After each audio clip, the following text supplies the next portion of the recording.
السلام علیکم۔ آج میں بچوں کو ایک نظم پڑھا رہا تھا، سرائے فانی، جو شوق لکھنوی کی لکھی ہوئی بہترین نظم ہے، جس کا ایک شعر بہت مشہور ہوا تھا کہ موت سے کس کو رستگاری ہے، آج وہ کل ہماری باری ہے۔ تو اس میں یہ بھی تھا، جائے عبرت سرائے فانی ہے، مولد مرگ نوجوانی ہے۔ بہت اچھی نظم ہے، اگر آپ نے یہ نظم نہیں پڑھی ہے تو یہ نظم پڑھ لیجیے۔ سرائے فانی شوق لکھنوی کی لکھی ہوئی نظم ہے۔ اس میں کچھ کردار آئے تھے جن کے بارے میں نے بچوں کو بھی بتایا۔ میں چاہتا ہوں کہ آپ لوگوں کو بھی ان کردار کے بارے میں کچھ بتاؤں۔ ہو سکتا ہے اس میں کچھ ایسے بھی لوگ ہوں گے جو نہیں جانتے ہوں گے، جیسے رستم کون تھا، سام کون تھا، سہراب کون تھا، فغفور اور بہرام کون تھا۔ یہ کون لوگ تھے جن کا نام اس نظم میں آیا ہے۔ اچھی ویڈیو ہوگی، تو چلیے ہم ویڈیو شروع کرتے ہیں۔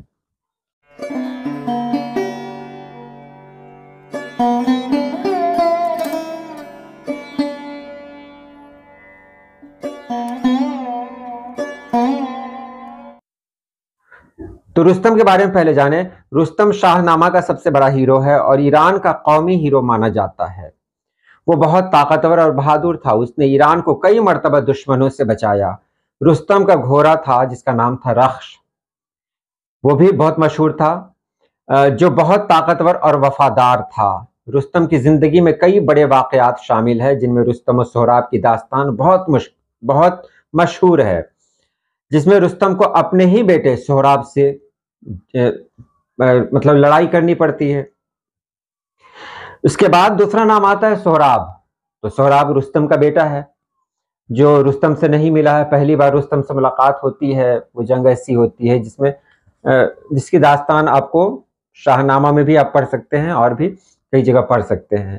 یہ بہت اس کو پڑھنے کے بعد عجیب حال ہوتا ہے انسان کا، اتنا درد ہوتا ہے، اتنی تکلیف ہوتی ہے پڑھنے میں۔ اس کے بعد تیسرا نام ہے سام۔ سام جو تھا وہ رستم کا دادا تھا اور ایک بہت ہی بہادر جنگجو اور فرما روا تھا۔ سام زرری بدن کے نام سے بھی مشہور تھا، زرری یعنی سنہرے بدن کے نام سے، کیونکہ کہا جاتا ہے کہ اس کی جلد چمکدار تھی۔ سام کی داستانیں بھی شاہ نامہ میں موجود ہیں۔ خاندان نریمان سے کئی اہم آدمی تھا، اس نے کئی لڑائیاں لڑی اور ایران کی سرحدوں کی حفاظت کی۔ یعنی ایک ہی خاندان سے یہ تینوں آتے ہیں، سام، رستم اور سہراب۔ اس کے بعد بات آتی ہے بہرام۔ بہرام کون تھا؟ تو بہرام قدیم ایران کی تاریخ اور اساطیر میں ایک اہم شخصیت ہے اور مختلف ادوار میں کئی حکمرانوں نے یہ نام اپنایا۔ جیسے قیصر نام ہے، اسی طرح بہرام نام ہے۔ تو بہرام، ایران کے بہت سارے بادشاہوں نے اپنا نام بہرام ہی رکھا۔ بہرام کا ذکر فارسی ادب اور خاص طور پر شاہ نامہ میں بھی ملتا ہے۔ دو اہم بہرام کے بارے میں آپ کو بتا دے رہا ہوں۔ ایک تھا بہرام گور۔ بہرام گور ساسانی سلطنت کا مشہور بادشاہ تھا، جس نے 420 عیسوی سے 438 عیسوی تک حکومت کی، یعنی 18 سال حکومت کی۔ وہ اپنے شکار کے شوق کی وجہ سے گور کہلایا، جو فارسی میں ہرن یا بارہسنگھا کو کہتے ہیں۔ بہرام گور کا دور حکومت ایران کے لیے ایک خوشحال دور تھا اور وہ اپنی دانش مندی، بہادری اور انصاف پسندی کی وجہ سے مشہور ہوا۔ بہرام گور کی کہانیاں بھی فارسی کتابوں میں ملتی ہیں، فارسی ادب میں اس کی داستانیں بھی موجود ہیں۔ دوسرا ہے بہرام چوبین۔ بہرام چوبین ایک مشہور ایرانی جنرل اور ہیرو تھا جو ساسانی سلطنت کے دور میں تھا۔